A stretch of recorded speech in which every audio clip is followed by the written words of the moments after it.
ಬಳ್ಳಾರಿ ಜೈಲಿನಲ್ಲಿರುವಂತಹ ಆರೋಪಿ ದರ್ಶನ್ಗೆ ಕ್ಷಣ ಕ್ಷಣಕ್ಕೂ ಕೂಡ ಟೆನ್ಷನ್ ಶುರುವಾಗಿದೆಯಂತೆ. ಕ್ಷಣ ಕ್ಷಣಕ್ಕೂ ಕೂಡ ಟೆನ್ಷನ್. ಏನಾಗುತ್ತಪ್ಪ ಮುಂದೆ, ಏನು ಎತ್ತಾ ಕತೆ ಅಂತೇಳಿ ಈಗ ಟೆನ್ಷನ್ ಶುರುವಾಗಿದೆ. ಒಂದು ಕಡೆ ಮನೆ ಊಟದ ಅರ್ಜಿ ವಿಚಾರಣೆ ನಡೆಯುತ್ತೆ, ಮತ್ತೊಂದು ಕಡೆ ನ್ಯಾಯಾಂಗ ಬಂಧನ ಇವತ್ತು ಅಂತ್ಯಗೊಳ್ಳುತ್ತೆ. ಸೊ ಇನ್ನೆಷ್ಟು ದಿನ ಈ ಸೆರೆವಾಸ ಅಂತೇಳಿ ದರ್ಶನ್ ಕಣ್ಣೀರನ್ನು ಹಾಕುವ ಸ್ಥಿತಿಗೆ ಬಂದು ತಲುಪಿದ್ದಾರೆ. ಬೆಳಗ್ಗೆ 11:30 ಬಳಿಕ ವಿಡಿಯೋ ಕಾನ್ಫರೆನ್ಸ್ನಲ್ಲಿ ಭಾಗಿಯಾಗಬೇಕು, ಹಾಗಾಗಿ ರೆಡಿ ಇರಿ ಅಂತೇಳಿ ಅಲ್ಲಿನ ಜೈಲು ಅಧಿಕಾರಿಗಳು ಸೂಚನೆ ಕೊಟ್ಟಿದ್ದಾರೆ. ದರ್ಶನ್ಗೆ, ಬಳ್ಳಾರಿ ಜೈಲಿನಲ್ಲಿರುವಂಥ ಆರೋಪಿ ದರ್ಶನ್ಗೆ ಜೈಲು ಅಧಿಕಾರಿಗಳು ನೋಡಿ ಇವತ್ತು ನಿಮ್ಮ ನ್ಯಾಯಾಂಗ ಬಂಧನ ಅಂತ್ಯ ಆಗ್ತಾ ಇದೆ, ಹಾಗಾಗಿ 11:15 ನಂತರ ರೆಡಿ ಇರಿ, ಎನಿ ಟೈಮ್ ನಾವು ಕರ್ಕೊಂಡೋಗಿ ನಿಮಗೆ ವಿಡಿಯೋ ಕಾನ್ಫರೆನ್ಸ್ ಮೂಲಕ ನ್ಯಾಯಾಧೀಶರ ಮುಂದೆ ಹಾಜರುಪಡಿಸ್ತೀವಿ ಅಂತೇಳಿ ಅವರಿಗೆ ಸೂಚನೆ ಕೊಟ್ಟಿದ್ದಾರಂತೆ.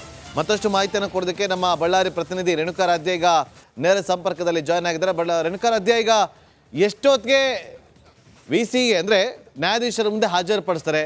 ಈಗ ಯಾಕೆ ಟೆನ್ಷನಲ್ಲಿದ್ದಾರೆ ದರ್ಶನ್? ಮಾಡಿರೋದು ತಪ್ಪಲ್ವಾ?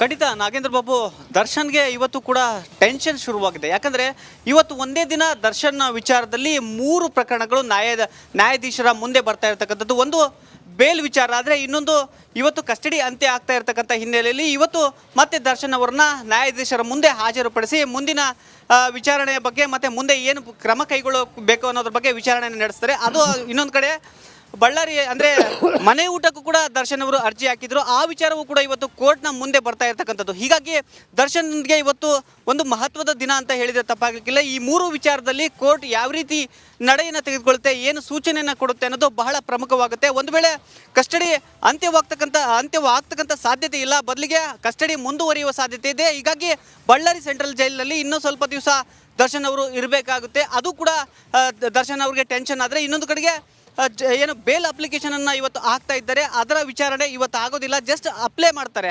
ಅದಕ್ಕೆ ಅಂದರೆ ಬೇಲ್ ಅಪ್ಲಿಕೇಶನ್ ವಿಚಾರಣೆಗೆ ಮತ್ತೊಂದು ದಿನವನ್ನು ನಿಗದಿ ಮಾಡಿ ಅದಕ್ಕೆ ವಿಚಾರಣೆಯನ್ನು ಮುಂದಕ್ಕೆ ಹಾಕ್ತಾರೆ. ಹೀಗಾಗಿ ಅದು ಕೂಡ ಇವತ್ತು ಕಂಪ್ಲೀಟಾಗಿ ಇತ್ಯರ್ಥ ಆಗಲ್ಲ.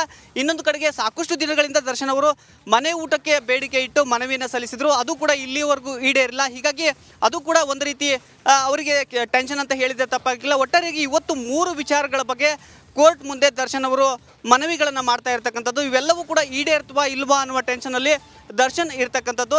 ಇದು ಒಂದು ಕಡೆ ಆದರೆ, ಇನ್ನೊಂದು ಕಡೆಗೆ ಈಗ ಜೈಲು ಅಧಿಕಾರಿಗಳಿಗೆ ಬೆಂಗಳೂರಿನ ಹಿರಿಯ ಅಧಿಕಾರಿಗಳು ಅಂದರೆ ಜೈಲಿನ ಹಿರಿಯ ಅಧಿಕಾರಿಗಳು ಕರೆ ಮಾಡಿಬಿಟ್ಟು 11:30 ನಂತರ ವಿಡಿಯೋ ಕಾನ್ಫರೆನ್ಸ್ಗೆ ರೆಡಿಯಾಗಿರೋದಕ್ಕೆ ಸೂಚನೆಯನ್ನು ಕೊಟ್ಟಿದ್ದಾರೆ. ಹೀಗಾಗಿ ಬಳ್ಳಾರಿಯ ಸೆಂಟ್ರಲ್ ಜೈಲಿರ್ತಕ್ಕಂಥ ಹೈ ಸೆಕ್ಯೂರಿಟಿ ಸೆಲ್, ಏನು ದರ್ಶನ್ ಈಗ ಹೈ ಸೆಕ್ಯೂರಿಟಿ ಸೆಲ್ನಲ್ಲಿದ್ದಾರೆ, ಅದೇ ಸೆಲ್ ವಿಭಾಗದ ಇನ್ನೊಂದು ಅಂದರೆ ಹೈ ಸೆಕ್ಯೂರಿಟಿ ಸೆಲ್ ವಿಭಾಗದ ಇನ್ನೊಂದು ಸೆಲ್ನಲ್ಲಿ ವಿಡಿಯೋ ಕಾನ್ಫರೆನ್ಸ್ಗೆ ವ್ಯವಸ್ಥೆಯನ್ನು ಮಾಡಲಾಗಿದೆ. 11:30 ನಂತರ ಅಂದರೆ ವಿಡಿಯೋ ಕಾನ್ಫರೆನ್ಸ್ ರೂಮ್ಗೆ ದರ್ಶನ್ ಅವ್ರನ್ನ ಕರೆದುಕೊಂಡು ಹೋಗ್ತಾರೆ. ಆ ಬಳಿಕ ಎಷ್ಟೊತ್ತಿಗೆ ನ್ಯಾಯಾಧೀಶರು ಅವ್ರನ್ನ ಹಾಜರುಪಡಿಸ್ರಿ ಅಂತ ಹೇಳ್ತಾರೆ, ಆ ಟೈಮ್ನಲ್ಲಿ ಅವ್ರನ್ನ ಹಾಜರುಪಡಿಸೋದಕ್ಕೆ ಸಿದ್ಧತೆಯನ್ನು ಮಾಡ್ಕೊಂಡಿರ್ತಕ್ಕಂಥದ್ದು. Nagendra Babu. Okay, thank you Renukaradhya ನಿಮ್ಮೆಲ್ಲ ಮಾಹಿತಿಗಾಗಿ.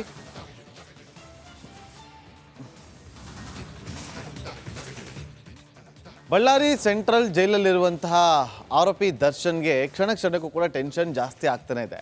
ಇವತ್ತು ಏನಾಗುತ್ತಪ್ಪ ಕೋರ್ಟಲ್ಲಿ, ಜಾಮೀನು ಯಾವಾಗ ಸಿಗುತ್ತೆ, ಇನ್ನು ಎಷ್ಟು ದಿನ ಈ ಸೆರೆವಾಸ ಅನ್ನುವ ಟೆನ್ಷನ್ನಲ್ಲೇ ಇದ್ದಾರಂತೆ. ಅದಕ್ಕೆ ಸಂಬಂಧಪಟ್ಟಂಥ ಒಂದು ವರದಿ ಇದೆ, ನೋಡ್ಕೊಂಬನ್ನಿ.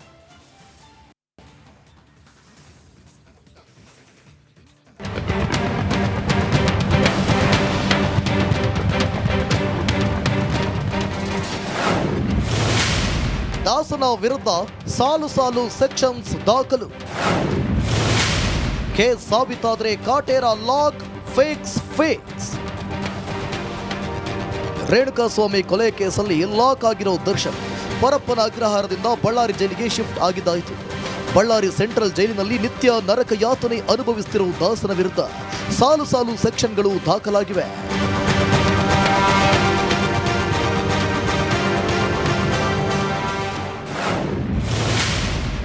ರೌಡಿ ವಿರುದ್ಧದ ಸೆಕ್ಷನ್ಸ್.